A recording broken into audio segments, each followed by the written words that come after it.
राज्य परिवहन विभाग विभूति जेना आउ एक सूचना एणिकी ग्रीन स्टिकर लगेଇବା बाध्यतामूलक। ग्रीन स्टिकर लगेଇବା बाध्यतामूलक नहीं तो चेकिंग होवार संभावना अच्छी। बारंबार एभली एक नियम परिवर्तन करने पर ही लोकों भितर ना असुविधार सम्मुखीन होगा पड़ुची। ग्रीन स्टिकर आपण पाइबे कौटि और लगाइबे केमिति।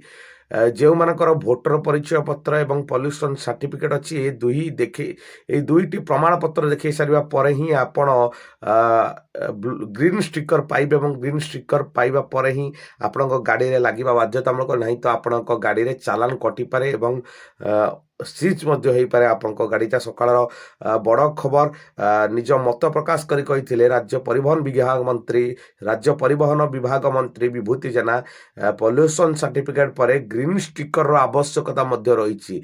ग्रीन स्टिकर नहीं तो आपण गाड़ी हो पारे सीज हो पारे मोटा अंकर फाइन चालान कर जाई पारे। एमिति एक घटना ओडिशा रे देखिବାକୁ मिले बोली जहाँ परिवहन मंत्री विभूति जेना बड़ सूचना दे कही एवं लोकों को विभ्रांत करुच्ची केउठू पाइबे ग्रीन स्टिकर कहीं जो पॉल्यूशन होची सेठी सीधा सड़क से मना कर दौरान ग्रीन स्टिकर देवे ना बोली किंतु लोक मान भितर हट हटा देखा मिली लोक मान गोटे बड़ धरण झटका देखा मिलूँ केउठू पाइबे ग्रीन स्टिकर व्यथित करुच्ची कि प्रकृत में ग्रीन स्टिकर आपण आनिबाकु हेले जीवाकू पड़ो आरटीओ नहीं तो आप ग्रीन स्टिकर पाइबे नहीं।